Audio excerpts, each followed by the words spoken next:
Ang kwentong ito ay hango sa totoong buhay. Mula ito sa isa nating kabayan na itago na lang natin sa pangalang Julio.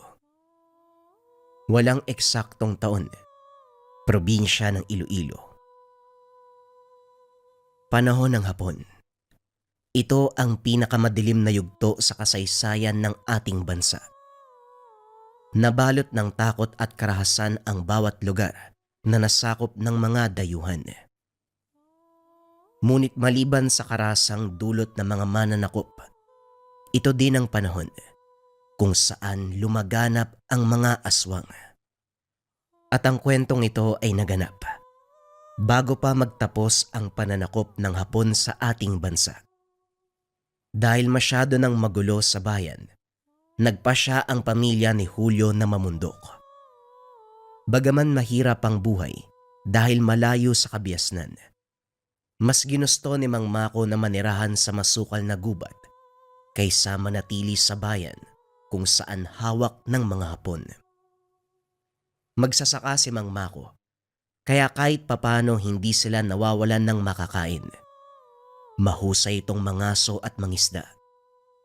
Sa tagal ng pananatili nila sa lugar, ni minsan hindi nagutom ang kanyang pamilya. Ulila na sa ina itong si Julio. Tanging ang Lola Desing na lang at ang ama ang kasama sa buhay. Sa murang edad, namulat ito sa katotohanan na malupit ang mundo.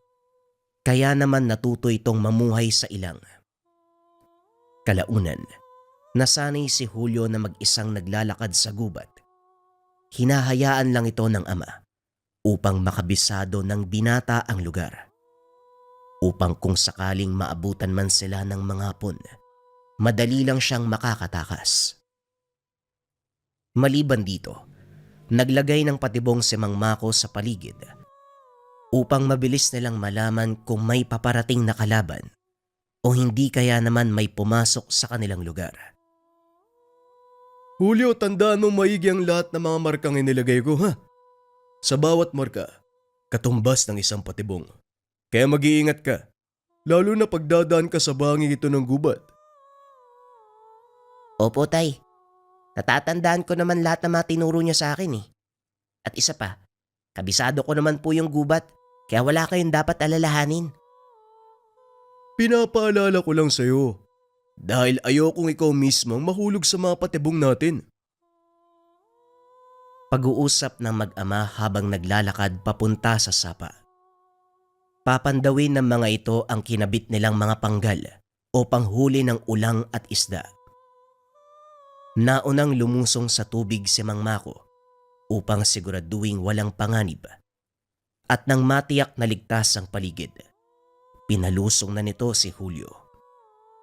Isa-isang tinanggal ang mga panggal. Kinuha ang mga nahuling isda. Pinainan at muling ibinalik. Patapos na ang dalawa sa pagpandaw nang mapansin ni Julio na may kasamang dugo ang tubig. Tay! Tay, tignan niyo po yung tubig, may kasamang dugo. Saan po kaya galing yan? Aba oo nga, no, halika. Bilisan mo, sundan natin. Baka baboy Ramon na nag-aaway at nagpunta sa sapa. Alam ni Mang Mako na sila lang ang tao sa bahaging iyon ng gubat. Kaya hindi na ito nag-isip na baka may ibang nakapasok. Tiwala ito na hayop ang pinagmula ng dugo. Patuloy na sinundan ng dalawa ang agos hanggang sa matunto nila ang pinagmulan. Nagulat si Mang Mako nang makita na isang tao ang nakahandusay sa batuhan. Dito nagmumula ang dugo. Mabaging langit. Mukhang patay na ang isang to, ha. Diyan ka lang, Julio. Hindi natin alam kung saan ang galing yan. Siniyasat ni Mang Mako ang katawan ng lalaki. Napagtanto na buhay pa at humihinga. Bilisan mo, Julio. Ikaw ang magdala ng mga huli. Papasanin ko ang taong to. Mauna ka na, sabihan mo si Lola Desing mo na yan daw ang mga gamit niya sa panggagamot. Dali-daling tumakbo si Julio pabalik sa kanilang tahanan. Samantalang si Mang Mako, pinasan ang lalaking sugatan Powe. Nang makarating sa bayan ay nagulat si Aling Desing. Hindi nito inasahan na may ibang taong makakarating sa gubat na iyon. Mukhang malubha ang sugat ng taong to. Teka, hindi gawa ng pangkaraniwang patalim ang mga ito. Wika ni Aling Desing habang sinisiyasat ang katawan ng lalaki. Malaki ang sugat nito na parang kinalmot ng kung anong hayop. Ano pong ibig yung sabihin ay? Kung hindi galing sa patalim ang sugat na yan, ano pong may gawa nito sa kanya? Malakas ang hinala ko. Aswang ang may gawa nito sa kanya. Habang nag-uusap ang dalawa, hinalungkat ni Julio ang dalang gamit ng lalaki. Nakita ang kakaibang patalim. Isang talampakan ng haba, gawa sa buto o tinik ng isang uri ng isda. Tignan niyo po, tay. May nakita po ako sa mga gamit niya. Posible kayang ito may gawa ng mga sugat ng taong yan? Tanong ni Julio. Dali-dali namang nilapitan ni Aling Desing ang paslit upang tignan ang hawak nitong bagay. Hindi ito ang may gawa ng sugat. Ang tawag sa punyal na ito ay binsul. Mula sa buntot ng malaking pagyang isang ito. Sa palagay ko, manunugis ng aswang ang taong yan. Malalaman natin yan kapag nagising siya. Sa ngayon ay, maaari bang gamutin yung sugat ng taong yan? Sinimulan ni Aling Desing ang gamutan. Nilinis at tinahi ang mga sugat gamit ang sariling buhok. Matapos ay binihisa ito ng malinis na kasuotan at hinayaang magpahinga. Ligtas na ang taong yan. Maswerte pa din siya at hindi ganon kalala ang mga natamo niyang sugat. Bagaman malalim, hindi ito tumama sa laman loob. Hayaan na muna natin siya makapagpahinga. 1 o 2 araw lang, siguradong magkakamalay na uli siya. Patuloy na binantayan ng lalaki. Kaso nga lang lumipas ang 2 araw. Hindi pa ito nagigising. Lalo pang tumaas ang lagnat dahil sa mga sugat. Kumuha ka ng sariwang dahon ng oringon at ilaga para ipainom sa kanya. Mabilis bababa ang lagnat ng taong ito gamit ang halamang gamot na yan. Sumunod si Mang Mako sa utos. Iniwan naman ni Aling Desing ang walang malay na lalaki sa pagbabantay ni Julio. Hulya, huwag mo siyang aalisan ng tingin. Kailangan kong kumuha ng panglangga sa sugat. Sige po, Lola. Ako nang bahala. Medyo natagalan si Aling Desing sa kusina. Kaya naman siniyasat nito ang katawan ng lalaki. Nakita ang mga tattoo. Hindi maunawaan ng paslit ang mga nakasulat. Kaya hindi nagaanong binigyan pa ng pansin. Hanggang sa madako ang tingin nito sa suot na medalyon ng lalaki. Marahan niya itong hinawakan. Akmang tatanggalin na sana sa leeg ng walang malay na pasyente. Bigla nitong hinawakan ang kamay ni Julio. Napasigaw ang paslit sa sobrang gulat, kaya dali-daling bumalik sa silid ng matanda. Mabaging langit. Salamat at gising ka na. Kumusta ang pakiramdam mo? Nasaan ako? Anong ginawa niyo sa akin? Natagpuan ka ng anak ko sa gilid ng sapa. Dinala ka dito sa aming tahanan. Mabuti na lang naagapan ang mga sugat mo. Malaking pagkakamali ang pagligtas niyo sa akin. Nasaan ang gamit ko? Aalis na ako! Hindi ka pwedeng bumangon. Malalim ang mga sugat mo at maaaring bumuka kapag puwersa mo. Pero delikado kung mananatili ako sa lugar na ito. Baka pati kayo ay madamay. Hindi kita maunawaan. Ipaliwanag mo ng mabuti ang sinasabi mo. Tinutugis ako ng mga aswang dahil napatay ko ang kanilang pinuno. Hindi ko kinaya ang lakas nila, kaya tumakas ako. Sinasabi ko na nga ba? Isa kang manunugis. Ipagpaumanhin mo. Pero hindi ka pa maaaring tumayo dyan sa higaan mo. Ako ang magtatakda kung kailan ka pwedeng bumangon. Bakit mo ko pinagbabawalan? Dahil nandito ka sa loob ng pamamahay ko. Habang nag-uusap ang dalawa, narinig ni Mang Mako mula sa labas ang diskusyon, kaya dali-dali itong pumasok. Nay, ano? Aba, gising ka na pala. Ay, salamat naman. Kumusta ang pakiramdam mo? Eto, maayos na. Kaya hayaan niyo ako makalis. Naku, pasensya na. Hindi namin pwedeng gawin yun eh. Maluba ang mga tama mo na maaaring bumukas kapag pinilit mo pang tumayo. Magpahinga ka muna. Magluluto lang ako ng masarap na sariwang isda para may makain ka. Muling nahiga ang lalaki. Ipinagpatuloy ni Aling Desing ang paglanggas sa mga sugat nito. Hindi ako makapaniwala. Makakaligtas ka sa ganong kalagayan. Pambihira yung katawan mo. Ano nga pala ang pangalan mo? Goryo ang pangalan ko. Maaari mo bang ipaliwanag sa amin kung ano nangyari? Siguro, hindi nyo na kailangan malaman ang tungkol doon. Bakit naman? Alam namin na isa kang manunugis. Wala kang dapat ikaya. Ay, nako. Kaya ayoko nakikisalamuha sa ibang tao. Sige na nga, ipapaliwanag ko. Sinimulan ni Goryo ang kwento.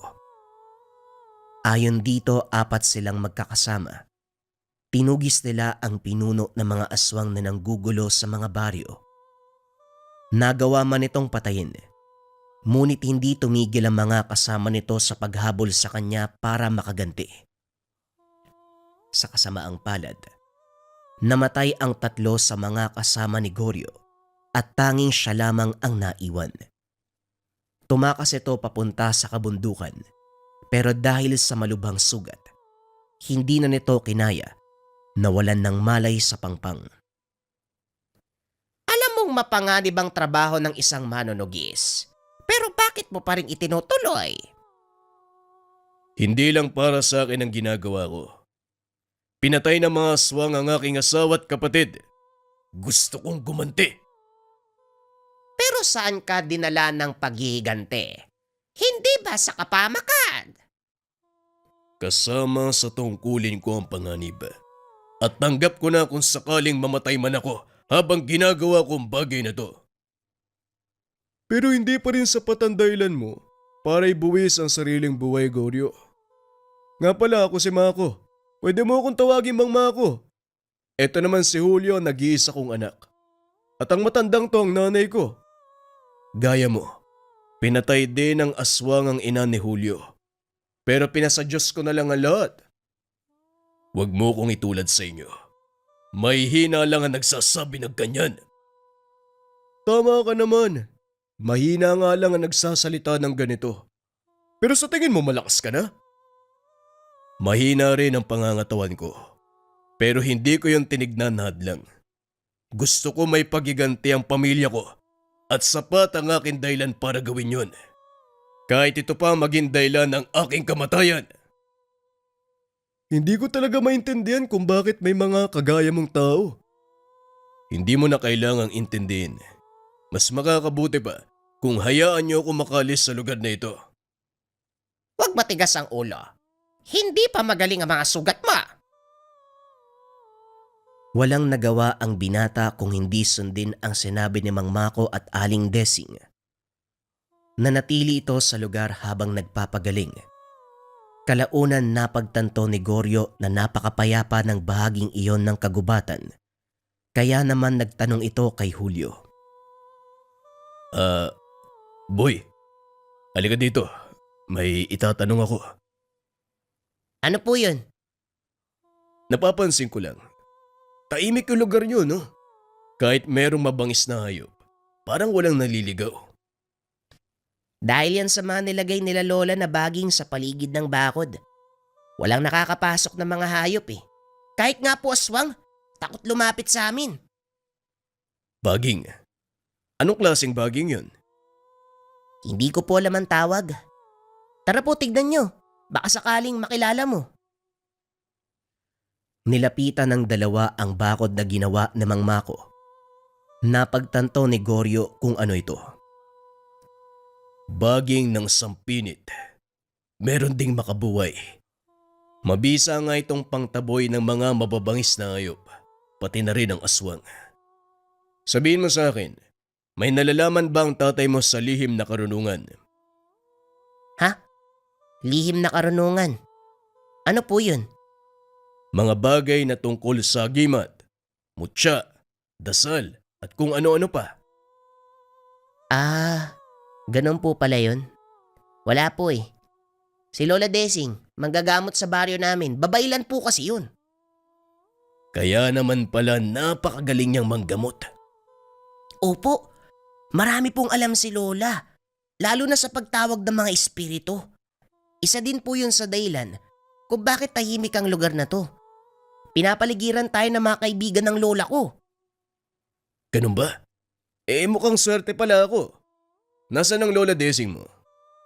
Nasa likod po yata ng bahay, baka naglalaba. Dali-daling umalis si Goryo upang puntahan ang matanda. Dinala niya ang punyal. Bagay na ipinagtataka naman ni Mang Mako, kaya sinundan niya ito. Ah, Goryo, anong kailangan mo? Sinabi po sa akin ni Julio na mula daw po kayo sa angkan na mababaylan. Gusto ko po sanang basbasan niyo ang punyal na ito. Pakiusap, Aling Desing. Kailangan ko po ito para maging malakas. Ito talagang si Julio kahit kailan. Hindi marunong manahimik. Ay naka, pero sa isang kondisyon, magiging estudyante kita. Oh, bakit naman kailangan ko pa mag-aral? Mahalagang matutunan mo ang pamamaraan naming mga babaylan nang hindi ka lang nakaasa sa suot mong medalyon. Hindi naman lahat pero kadalasan, iniiwan ng gamit nila sa ere. Pero kung may kakayahan kang kumonekta sa kalikasan at maririnig mo ang boses nila, mas mapag-iibayo mo ang iyong lakas. Kung ganun po, sanayin niyo ko, Aling Desing. Tignan natin kung papasa ka sa pagsubok na ibibigay ko. At kapag nangyari yon, tuturuan kita kung paanong gagamitin ang lakas ng kalikasan. Ano naman po ang pagsubok, Aling Desing? Nakikita mo ba yung tapayan na yon? Punuin mo ng tubig galing sa bukal. Yun lang pala eh. Walang problema. Dali-daling dinampot ni Goryo ang timba sa tabi ng matanda. Kaso nga lang pinigilan niya ito. Sa dalila, ano gagawin mo sa timba? Ipangsasalo ko ng tubig. Bakit po? Hindi yan ang gagamitin mo, kundi dahon ng mga halamang makikita mo sa paligid. Sumalo ka sa bukal gamit ang dahon. Punuin ang tapayan. Ano ho? Dahon? Nagbibiro po ba kayo, Aling Desing?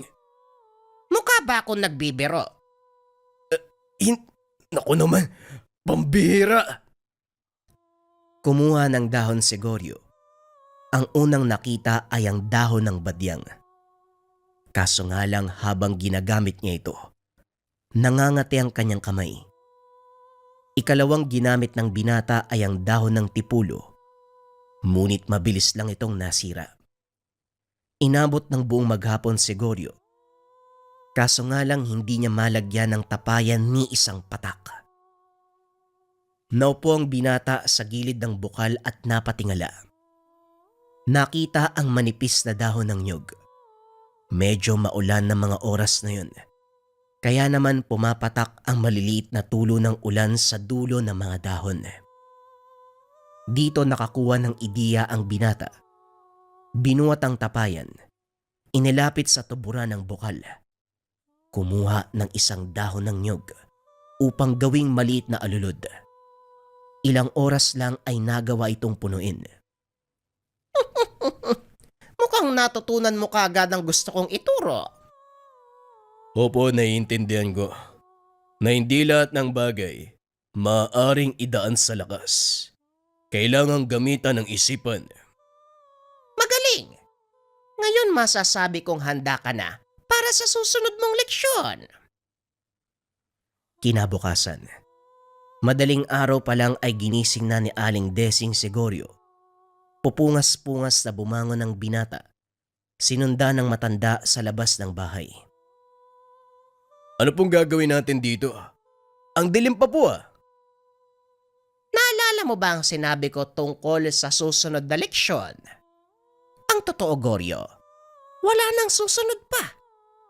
Ito ang punyal mo. Pinasbasan ko na. Pero paano kung kukonekta sa kalikasan? Hindi niyo naman po naituro sa akin ang tungkol doon ah. Hindi ko na ituro. Pero nagawa mong matutunan. Naalala mo ba ang paggamit mo ng dahon ng nyog? Sa tingin mo ba, basta mo lang naisip ang bagay na yon? Hindi, Goryo. Nasa desperado kang kalagayan. At alam kong sa isip mo, sinubukan mong maghanap ng kasagutan sa paligid. At yun ang binibigay ng kalikasan. Ano po? Ibig sabihin, yun na ang pinakaaral na dapat kong matutunan. Oo, Goryo. Ang katalinuhan ay paghahanap ng kasagutan ay siyang pinakamakapangyarihang sandata. Hindi pala mahina ang utak mo gaya ng inakala ko. Maraming salamat, Aling Desing. Ngayon mas malinaw na sa akin ang gusto niyong sabihin. Alam ko na rin ang dahilan kung bakit ako natalo sa mga aswang. Ito ay dahil pinairal ko ang lakas ng pangangatawan. Hindi ako nag-iisip. Malakas ang mga aswang. Ngunit minsan kulang sila sa paggamit ng isipan. Tandaan mo, Goryo, kahit gaano pa kalakas ang kapangyarihang taglay mo, kung hindi mo alam kung paano gamitin, wala itong silbi. Ngayon tignan natin kung talagang natutunan mo ang mga sinabi ko. Sa labas ng bakod na ito, nag-aantay ang mga aswang na tumutugi sa'yo. Hindi lang nila magawang pumasok dahil sa mga proteksyong aking nailagay. Oras na para halapin mo sila. Wika ni Aling Desing. Hinawakan ni Goryo ang punyal. Nagmano sa matanda bilang pasasalamat. Matapos ay lumabas ito ng bakod. Hindi nga nagkamali si Aling Desing dahil nag-aantay doon ang ilang mga aswang. Inakala ni Goryo na siya lang mag-isa ang haharap sa mga yon. Pero laking gulat nito nang magpakita si Mang Mako. Sayang naman yung laki ng katawan ko kung manonood lang. At isa pa, matagal na akong hindi pinagpapawisan eh. Mang Mako, sigurado po ba kayo? Hindi ako tatayo dito kung hindi ko kaya makipag-umpugan sa mga aswang. Halika na! Ano pang inaantay mo? Sugod na, Manong! Mag-iingat po kayo! Ikaw din! Eto na ako! Sabay sumugod ang dalawa. Laking gulat ni Goryo. Napakalakas ni Mang Mako. Hinawakan nito sa braso ang isa sa mga kalaban. Ibinalibag sa puno. Rinig ng binata ang pagkabali ng mga buto.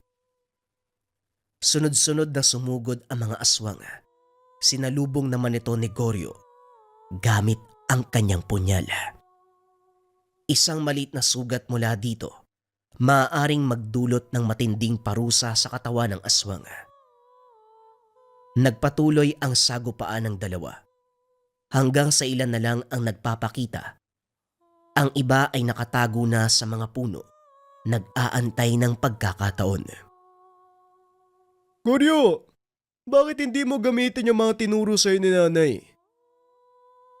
Ipinikit ni Goryo ang mga mata. Sinubukang maging payapa ang isipan. Huminga ng malalim, pinakiramdaman ng paligid. Narinig nito ang mahinang awit mula sa mga puno at pagdilat ng mga mata. Naglabasan ang mga nilalang na naninirahan sa gubat. Sinugod ng mga ito ang aswang. Kahit ang mga nakatago ay hindi na nakaligtas. Ang ilan sa kanila ay kinain ng lupa at ang iba naman ay nabitay gamit ang mga baging na nakasabit sa sanga ng mga kahoy. Halos walang natira sa mga ito, maliban sa iisang aswang na nakatayo sa harapan ni Goryo. Marius, itigil mo na to. Tapos na ang laban. Hindi ito matatapos hanggat nabubuhay ako. Tama na. Kung magpapatuloy pa ang laban, mauubos kayo ng tuluyan. Ikaw na lang ang nalalabing purong dugo. Kaya habang may oras ka pa, umalis ka na. Huwag mo kong turuan sa mga dapat kong gawin, tao. Wika ng aswang sabay sugod kay Goryo. Sinalubong ito ng binata. Itinutok ang punyal sa leeg ni Marius. Direktang tumarak ang patalim, dahilan para tuluyan itong bawian ng buhay. Binigyan kita ng pagkakataong makaalpas, pero pinili mo pa ring lumaban. Isa kang hangal. Matapos ang gabing yun, tuluyang umatras ang natitirang mga aswang. Hindi na sila nanghas na lumaban, lalo pa nang makitang wala ng buhay ang kaisa-isang purong dugo. Sa kaloob-looban ni Goryo, hindi nito maunawaan kung bakit nakaramdam siya ng awa sa mga namatay na aswang. Normal na makaramdam ka ng awa sa kanila. Ang mga aswang ay bahagi ng ating mundo, bahagi ng kalikasan. At dahil konektado ka sa kanila, mararamdaman mo ang pagdadalamhati ng lahat ng elemento. Pero huwag kang makonsensya. Ginawa mo lang ang tama dahil lumabag sila sa batas ng kalikasan. At dahil doon, maaaring masira ang balanse ng mundo. Dahil sa nangyaring labanan, natuklasan ni Goryo na hindi lang puro kasamaan ang dala ng mga aswang. Ito ang likas nilang katauhan. Simula noon itinigil ng binata ang panunugis. Nanatili ito sa kandili ni Mang Mako at Aling Desing para matuto ng pamamaraan sa panggagamot. Hindi naman nagdalawang isip ang matanda. Lahat ng nalalaman nito ay itinuro niya kay Goryo. Nakalaunan ay naging malakas na manggagamot. At maliban pa doon, isa din ang binata sa mga mauhusay na mandirigma na tumugis sa mga hapon na naging resulta ng tuluyang pagtatapos ng kanilang pananakop. Sa mga nangyari sa buhay ng binata, tuluyang nagbago ang kanyang paniniwala. Hindi lakas ang susi sa tagumpay. Hindi lang sa pakikipaglaban, kundi maging sa pang-araw-araw na buhay. Kailangan mong gamitan ng isipan dahil sa lahat ng aspeto, ito ang pinakamalakas na uri ng sandata. Ang susunod na kwento ay bagong storya pa din mga kabayan. Ito ay tungkol sa antengerong manunugis. Simulan na ang storya. Ang kwentong ito ay hango sa totoong buhay. Mula ito sa isa nating kabayan na itago na lang natin sa pangalang Elias. Walang eksaktong taon. Davao del Norte. Lumaki at namulat sa mundo ng panggagamot itong si Elias. Ulila sa ama at ina. Sanggol pa lamang ay iniwan na ito ng mga magulang. Isang matanda na nagngangalang Baltasar ang nag-alaga sa kanya. Simula nang nagkaisip, sinabi na ng matanda ang katotohanan na hindi siya ang totoong magulang ni Elias. Tanggap naman ito ng binata at sa kabila ng katotohanan na hindi sila magkadugo, minahal at ginalang nito si Mang Baltasar na parang totoong magulang. Itinuro ng matanda ang lahat ng nalalaman kay Elias hanggang sa umabot sa mataas na antas ang kaalaman ng binata. Sa kabila ng mga nalalaman, ni minsan hindi ito sumubok na manggamot. Sa halip ay naghanap ito ng trabaho para masuportahan si Mang Baltasar. Hindi naniningil ang matanda sa ginagawang panggagamot. Masaya na ito sa pasasalamat ng mga taong natutulungan. Kung minsan ay nag-aabot pa ito ng halaga o hindi kaya naman gulay, prutas o buhay na manok. Nandito ka na pala. Kamusta ang araw mo? Wika ni Mang Baltasar kay Elias. Ayos lang naman po tatang, medyo nakakapagod magakot ng mga binilad na palay. Pero sa palagay ko, nasasanay na ang katawan ko eh. Kayo po ba? Ayos lang naman. Gaya pa rin ng dati. Masaya, lalo na kapag nakakatulong ako sa mga nangangailangan. Ayan, tignan mo. Ang dami na namang binigay ng mga tao. Mabuti naman po ang ganun tang. Sige po, magpapahinga na muna ako ha. Medyo sumasakit yung likod ko eh. Ay nako, ewan ko ba sa'yo kung bakit kailangan mo pang magtrabaho. Nabubuhay naman tayo sa mga binibigay ng tao. Yun na nga po ang punto. Hindi nga tayo nagugutom, pero may iba pa tayong pangangailangan. Ang paglilingkod sa Panginoon, walang hinihinging kabayaran. Ngunit hindi ka rin papabayaan ng Diyos. Ibibigay niya ang lahat ng iyong pangangailangan. Tama naman po kayo tang. Pero hindi naman pwedeng mag-aantay lang tayo, di ba? Kailangan nating kumilos. Napakadami mo talagang dahilan. Bahala ka nga dyan. Magpahinga ka na. Pag-uusap ng dalawa. Ito ang karaniwang nangyayari sa tuwing nag-uusap sina Mang Baltasar at Elias. Ilang beses inudyokan ng matanda na manggamot ang binata, kaso nga lang palagi itong tumatanggi. Ang dahilan ni Elias, masyadong mabigat ang mga kamay niya para sa ganong gawain. Ngunit hindi naniniwala si Mang Baltasar. Kilala niya ang binata. Simula pagkabata ay mabilis na natututo sa mga aral na itinuturo niya. Kakaiba din ang talento pagdating sa mga buhay na gamit.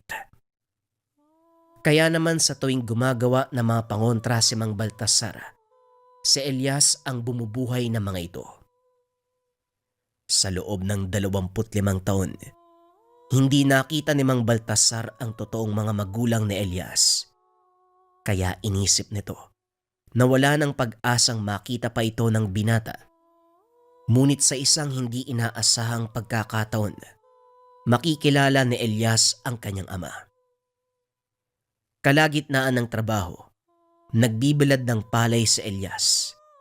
At sa tindi ng init ay inutusan sila ng kanyang amo na sumilong muna sa lilim ng puno. Ngunit nagagawa itong tiisin ng binata. Kaya naman ipinagpatuloy niya ang trabaho. Matapos ilatag ang mga palay ay naupo ito sa malilim na parte. Nasa gilid siya ng pwesto, kaya nakikita ng binata ang mga dumadaan. Napansin ang isang lalaki na naglalakad. Doon lang niya nakita ang taong iyon sa kanilang baryo. Maging ang mga kasama nito ay nagbubulungan dahil bago lang sa paningin nila ang taong iyon. Sa hindi malamang dahilan, tumayo si Elias at nilapitan ang lalaki. Magandang tanghali po. Mainit ang panahon na. Sumilong po muna kayo.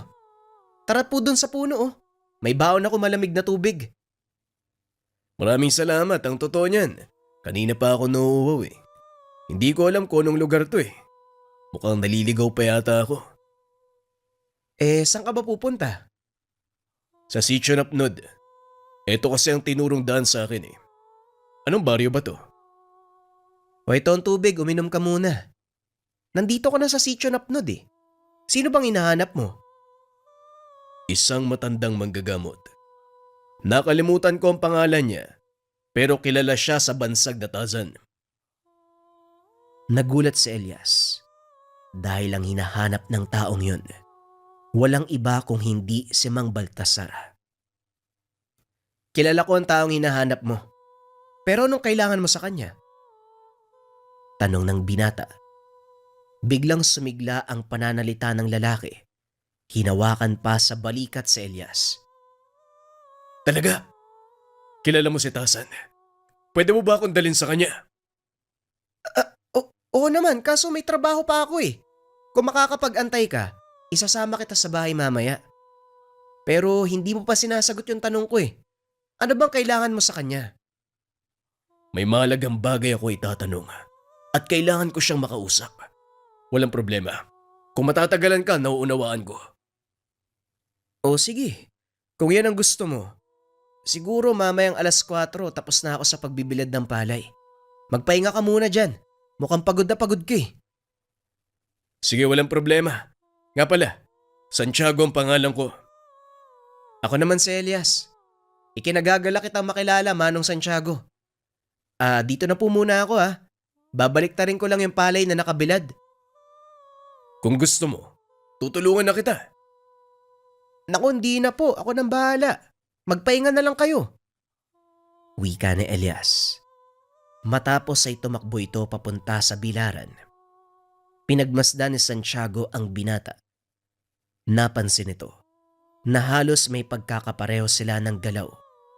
Maliksi, ngunit pulido. Ilang oras ang nakalipas natapos ng samsamin ni Elias ang mga binilad na palay. Ikinarga na ito ng mga kasama nila sa karo para dalhin sa asosera upang ipagiling. Halika na Manong, sasamahan na kita kay Tazan. Kagad tumayo si Santiago, sumunod sa binata. Maya-maya lang narating na nila ang tahanan nito. Kaninong bahay ito? E di sa amin.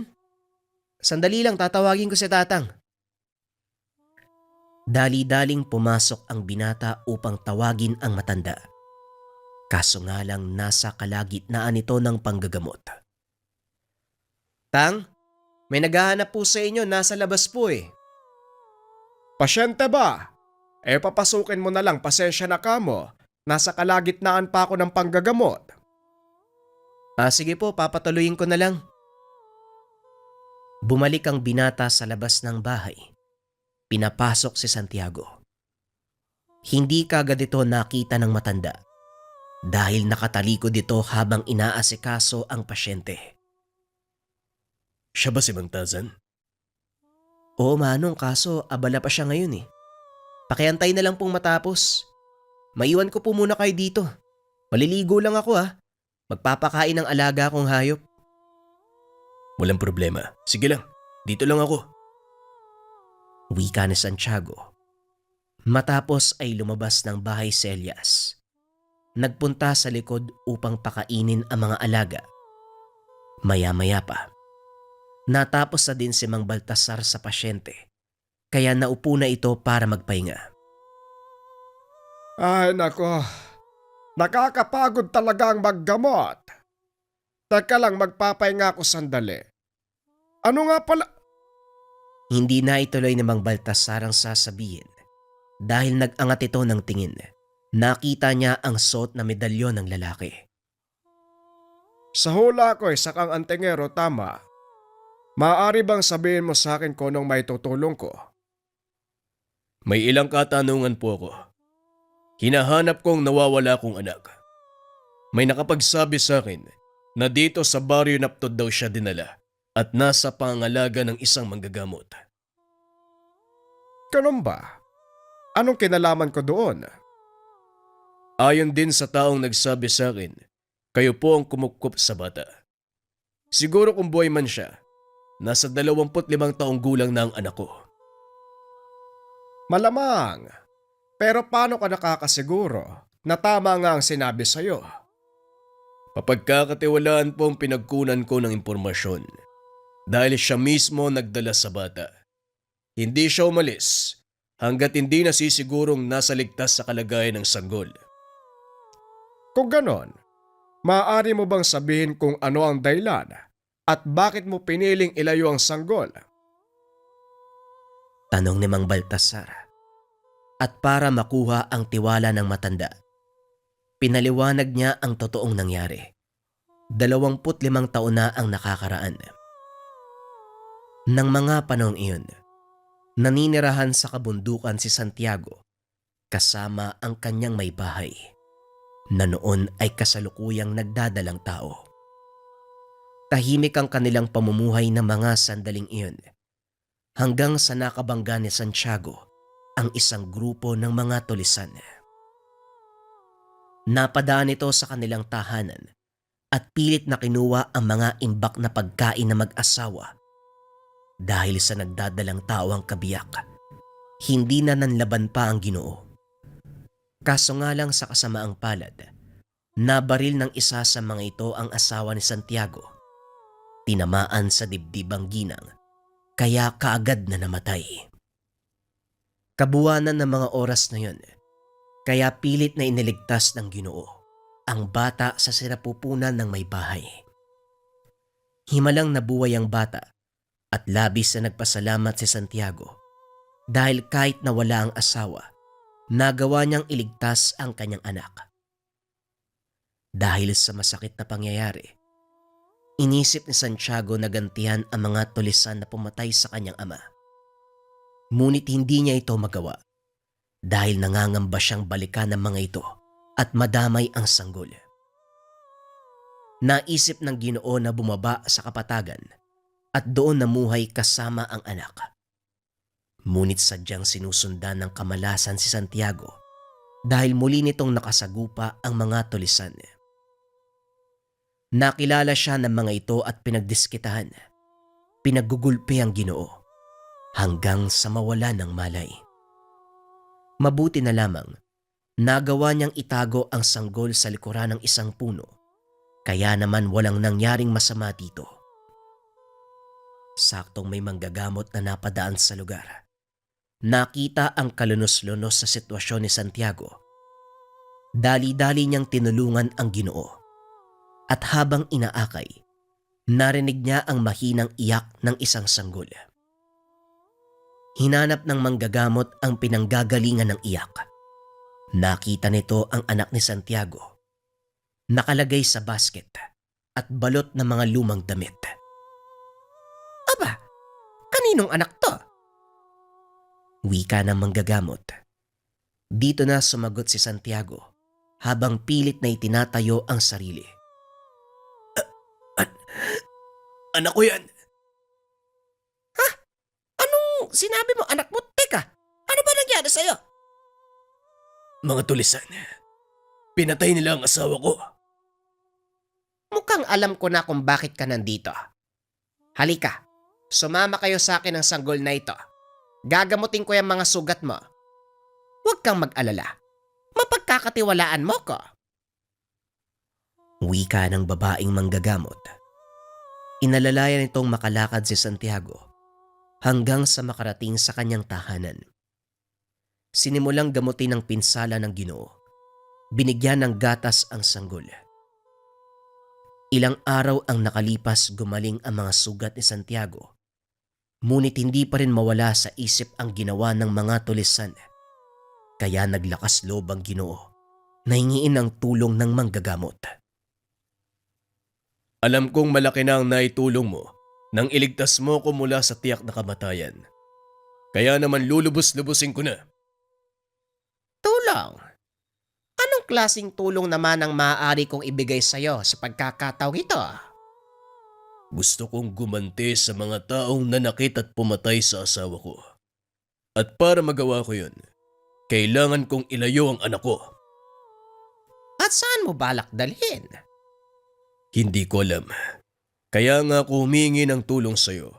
Dahil baka meron kang kakilala na maaari nating pagdalhan sa kanya pansamantala. Hindi ako sigurado. Pero may alam ako na pwede nating pagdalhan sa kanya. Sa sitio Napnod, may kilala akong manggagamot sa lugar na yon. Kahit saan, ang mahalaga manatiling buhay ang anak ko. at malayo sa kapamakang maaaring maging bunga ng gagawin ko. O sige, tutulungan kita.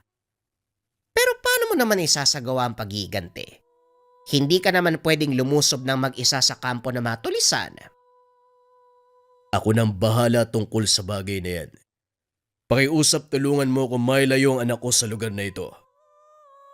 Kaya ng sinabi ko, ako nang bahala. Kailan mo balak simulan ng plano?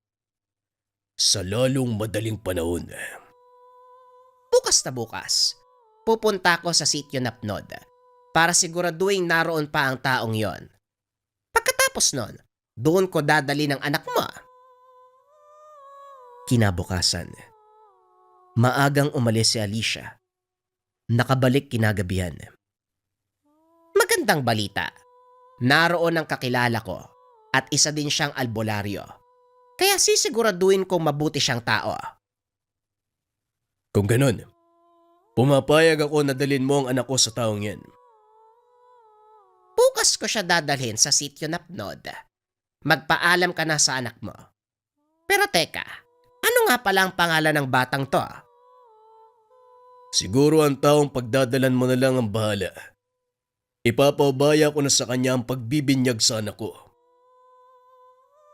Kinabukasan ay muling bumalik si Alicia sa sitio Napnod. Kasama nito ang anak ni Santiago.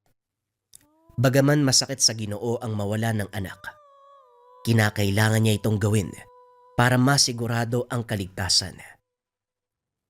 Nang makarating sa sitio Napnod si Alicia, nagabang ito sa palaging dinadaanan ni Mang Baltasar. Saktong wala ng tao sa lugar na yon ng ganong oras, kaya walang makakakita sa gagawin niya. Ilang sandali pa, nakita nitong paparating ang matanda, kaya dali-dali niyang inilapag ang sanggol ni Elias sa tabi ng daan. Nagtago ito, at saktong pagdaan ng matanda, umiyak ng napakalakas ang sanggol, na tila pinag-aadyang kunin siya ni Mang Baltasar. Walang pagdadalawang isip na kinuha ng matanda ang sanggol. Dinala pa uwi ng tahanan. Laking pasasalamat ni Alicia dahil nagtagumpay ang kanyang plano. Pagbalik nito sa kanyang tahanan, nakita nitong may mga kausap na kalalakihan si Santiago. Hindi na ito ng istorbo. Inantay ni Alicia na matapos ang pagpupulong. Ilang sandali pa ang nakalipas. Nagpaalam na ang mga kausap ni Santiago. Doon na siya pumasok sa kubo. Tagumpay ang plano ko. Nasa ligtas na mga kamay ang anak mo. Maraming salamat kung ganun. Ano ang pangalan ng taong pinag-iwanan mo sa kanya? Baltasar. Pero mas kilala siya sa pangalang Tasan. Tatandaan ko ang pangalan niyan. Maraming salamat, Alicia. Pag-uusap ng dalawa. Nang mga sumunod na araw, napag-alaman din ni Santiago kay Alicia. Isinagawa nito ang kanyang mga plano. Mahabang panahon ang ginugol nito sa pagpapalakas. Sa mga panahong iyon, nag-aral ng lihim na karunungan si Santiago bilang proteksyon sa sarili. Kalaunan ay nagtagumpay sa paghiganti.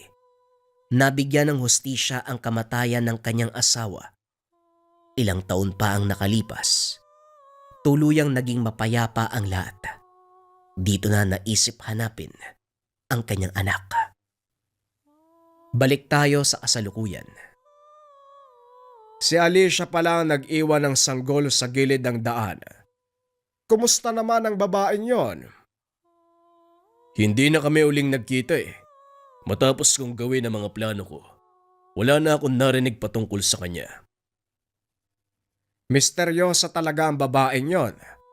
Pero balik tayo sa sanggol. Ang binatang kasama mo kanina, siya si Elias. Oo nga po. Nagkakilala kami kanina. Kakaiba talaga maglaro ang kapalaran, ano? Bakit po? Ano pong ibig niyong sabihin? Si Elias at ang sanggol na iniwan ni Alicia, 25 taon na nakakaraan. ay iisa. Nanlaki mga mata ni Santiago nang malamang si Elias pala ang hinahanap. Sumilip ito sa bintana upang pagmasdan ng anak. Hindi ko alam kung may mukha pa akong iharap sa kanya matapos ko siyang iwanan. Madaling magpaliwanag sa anak mo. Kailangan nyo lang mag-usap ng masinsinan. Hindi ko po alam kung saan ako magsisimula, Tatang Tazan. Huwag kang mag-alala. Ako nang bahala doon. Pero kailangan mong tapusin ang pagpapaliwanag. Sandali lang at tatawagin ko siya. Lumabas ang matanda sa tahanan upang tawagin si Elias. Kagad namang lumapit ang binata at naupo sa harapan ni Santiago. Unti-unting nakikita ng Ginoo ang pagkakatulad nilang dalawa sa paraan ng pag-upo at sa paraan ng pagsasalita. Makinig kang mabuti sa mga sasabihin ko. Ang taong ito, alam kong nagtatanong ka, hindi ba? Kung sino ang totoong magulang mo. Matagal ko na pong kinalimutan yung tatang. Siguro ayoko na nga ding hanapin eh. Kaya nga makinig kang mabuti. Dahil may mga bagay akong gustong sabihin sa'yo tungkol sa kanila. May kinalaman po ba dito si Manong Santiago? Malaki, Elias, at kailangan mo itong malaman nang maging malinaw sa iyo ang lahat tungkol sa totoong nangyari sa mga magulang mo. Ang taong ito ay walang iba kung hindi ang tunay mong ama. Nanlaki ang mga mata ni Elias. Hindi niya naisip na ang taong noon lang nakilala ay ang ama na matagal nang hinahanap. Ikaw? Pero paano nangyari yun? Ang tagal mong hindi nagpakita tapos ngayon, magpapakilala ka na tatay kita? Alam kong malaki ang pagkakasala ko sa iyo. Inuna ko ang sariling interes. Pinili kong ipagiganti ang nanay mo. At dahil doon, mahabang panahon ang sinayang ko na sana'y nasa poder kita at ginagabayan. Paano mo ngayon nasasabi sa akin yan? Hinayaan mo nga mamatay yung nanay ko eh. Makinig ka sa mga sinasabi ng tao, Elias. Maging rasonable. Makikinig po ako, tatang. Hindi ko lang matanggap. Kung kailan hindi na kita hinahanap, doon ka pa magpapakita. Anong klaseng magulang ka? Wika ng binata sabay takbo palabas ng tahanan. Habulin pa sana ito ni Mang Baltasar, pero pinigilan siya ni Santiago. Elias, bumalik ka ditong bata ka. Talagang napakabastos mo. Hayaan muna natin siya, Tatang. Hindi mo siya masisisi. Malaki ang kasalanan ko sa kanya. Iniwan ko siya ng walang malay. Pero malaki ang pasasalamat ko sa inyo, Tatang. Pinalaki mo siya na may mabuting puso. Nabigla lang siguro si Elias, kaya ganon ang naging reaksyon niya. Pag-uusap ng dalawa. Samantalang si Elias naman, nagpa siyang maglakad sa kagubatan. Medyo maliwanag pa ng mga sandaling iyon, kaya nakikita nito ang nangyayari sa kapaligiran. Hindi sinasadya. Napadaan ito sa pangkat ng mga kalalakihan na nagtitipon-tipon. Tumuloy sa paglalakad ang binata, ngunit hindi nito maiwasang mapatingin sa pangkat. Nanlaki mga mata dahil may mataas na kalibre ng baril ang grupo. Sa isip ni Elias, hindi mangangaso ang mga ito. Hindi naman ganon ang baril na dinadala ng mga mangangaso sa kanila. Dali-daling umalis ang binata at para hindi mapansin, gumapang pa si Elias. Ngunit sa kasamaang palad, naapakan nito ang isang tuyong sanga, dahilan para maglikha ng ingay. Nagsipagtayuan ang mga kalalakihan bitbit ang kanilang baril, sinipat ang paligid. Talasan niyo mga mata. Baka may mga sundalo paparating. Hindi kalayuan ang kabersera mula sa lugar na ito. Wika ng isa sa mga lalaki. Ito ang pinuno ng pangkat dahil siya ang nagbibigay ng utos sa mga kasama. Hindi kumilos si Elias para hindi mapansin ng mga armadong kalalakian. Laking pasasalamat ng binata dahil hindi siya nakita ng mga ito. Naglakad palabas ng gubat ang grupo. Napansin ng binata sa kabesera ng baryo ang kanilang punta. Alam ng binata na hindi maganda ang pakay nila. Kaya naman nang masigurong wala na ang mga armado, dali-dali siyang umalis sa lugar. Ginamit nito ang isa pang daan paikot sa gubat, kaya mabilis na nakarating sa kanilang tahanan. Oh, anong nangyari sa'yo? Bakit namumutla ka? Tanong ng matanda. Dahil nakita nito na tila para bang hinabol ng 10 demonyo ang binata. Tang, mukhang sasalakayin tayo ng mga tulisan. Tugon ni Elias. Pero ayaw maniwala ni Mang Baltasar sa sinabi nito. Anong tulisan? Sa panahon na to, wala nang mga tulisan. Kaya sabihin mo sa akin ang katotohanan. Anong kalokohan ang ginawa mo? Hindi po ako nagbibiro, Tatang. Totoo ang sinasabi ko. Ngayon kung hindi kayo kakilos, ako ang gagawa ng paraan para pigilan sila sa gustong... Hindi na ituloy ni Elias ang sasabihin. Biglang umalingaw-ngaw ang malakas na pagsabog. Sa palagay ko, totoo ang sinabi ni Elias. Matagal na panahon na ako nakipaglaban sa mga tulisan. Kaya alam ko ang kilos nila. Elias, huwag kang susugod na mag-isa. Hindi natin alam kung ilan sila. At meron silang kakayahan na gumamit ng mga orasyon. Bakit naman ako makikinig sa'yo? Kung marunong sila sa lihim na karunungan, makakasigurado din ako na mas mataas ang nalalaman ko. Wika ng binata sabay takbo sa imbakan na mga gamit. Kumuha ng mahabang itak at ilang peraso ng punyal, sabay titig kay Santiago. Ano? Tatayo ka na lang ba dyan? Tanong ng binata. Nagulat si Santiago sa sinabi nito. Teka, antayin mo ko! Mabilis itong tumakbo upang sundan ng binata. Habang nasa daan ay nagkakarga ito ng pangdepensa, pati na rin ng pangproteksyon. Natatanaw pa nito si Elias. Ngunit ilang sandali ang nakalipas. Biglang nawala sa kanyang paningin ang binata. Saan kaya nagpunta yun? Hinanap nito si Elias. Pero hindi matagpuan ni Santiago ang binata. Lingid sa kalaman ng Ginoo na may taglay na malakas na sabulag ang anak. Maya-maya lang, natanaw na nila ang pangkat ng mga tulisang nanggugulo sa bayan. Nagtago sa gilid ng isang kubo ang Ginoo upang pagmasdan ang mga nangyayari. Pero laking gulat nito nang biglang bumagsak ang isa sa mga tulisan. Hindi ito napansin ng mga kasamahan dahil abala ito sa ginagawa. Tinipon ng mga ito ang kababaihan at mga bata. Pinaupo sa gitna ng kalsada.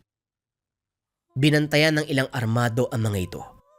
Kaya nahirapan si Santiago na pasukin ang kanilang depensa upang iligtas ang mga bihag. Hanggang sa mapansin ito, isang anino. Kumikilos sa likod ng mga kalaban. Isa-isang nagbagsakan ng mga ito. Saka pa lamang napagtanto ni Santiago na ang aninong iyon walang iba kung hindi si Elias. Napansin ng mga kalabang patay na ang ilan sa mga kasama, kaya naman nataranta ang mga ito. Hinanap kung sino ang may gawa. Kinuha ni Santiago ang pagkakataon para sumugod. Binunot ang 2 punyal mula sa likuran. Isa-isang pinabagsak ang mga kalaban. Namukha nito ng pinuno, kaya kagad siyang tinawag. Santiago, walang iya ka. Hanggang dito ba naman sinusundan mo kami? Ikaw pala, Kanor. Pasensya na. Mukhang malakas lang talaga ang pangamoy ko pagdating sa inyo. Hindi ka ba talaga hihinto sa pakikialam sa amin?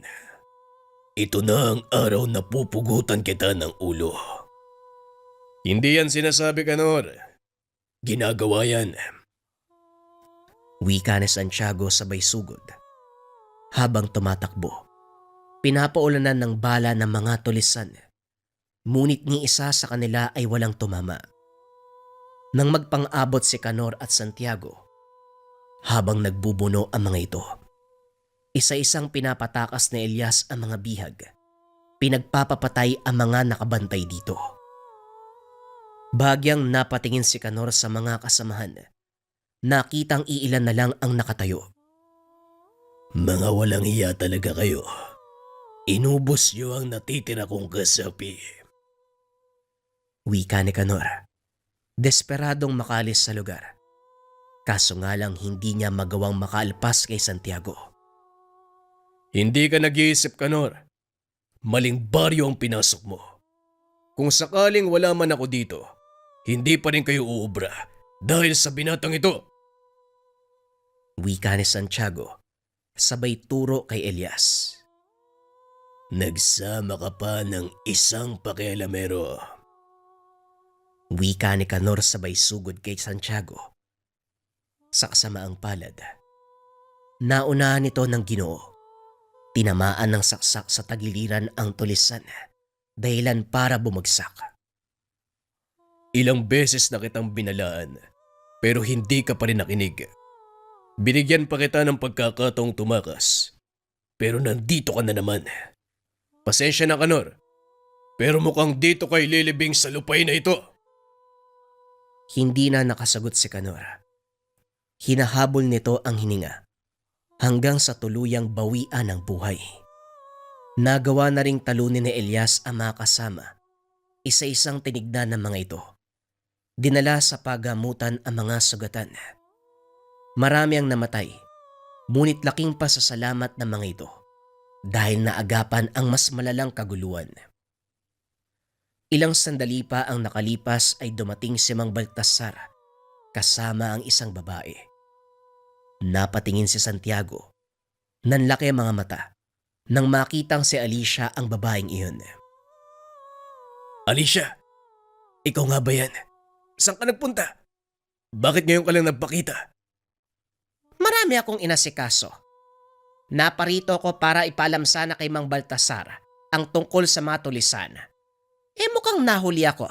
Mabuti na lang nandito ka. Hindi ako may gawa niyan kung hindi si Elias. Elias pala ang pangalan ng anak mo. Pag-uusap ng dalawa. Maya-maya ay dumating si Elias.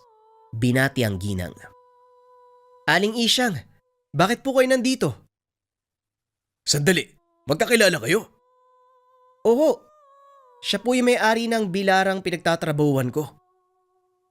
Kung gano'n, Alicia, dito ka pala nanatili sa loob ng 25 taon.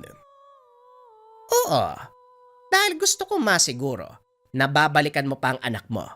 Ang tagal mong nawala. Unti-unting naliwanagan ang isip ni Elias. Kalaunan, tinanggap nito ang katotohanan na tatay niya si Santiago. Naging masaya ang binata dahil kahit papano nakilala ang ama. Sa kasalukuyan, magkasama pa rin si Elias at Santiago. Ipinagpatuloy ng binata ang naiwang propesyon ni Mang Baltasar at sa pagtutulungan ng tatlo, nagawa nilang mamuhay ng payapa sa sitio Napnod. Noon, hindi na inakala ni Elias na magkikita pa sila ng ama. Ngunit tadhana na ang nagbigay ng pagkakataon na muli silang magsama ng kanyang ama na isang manunugis at antingero.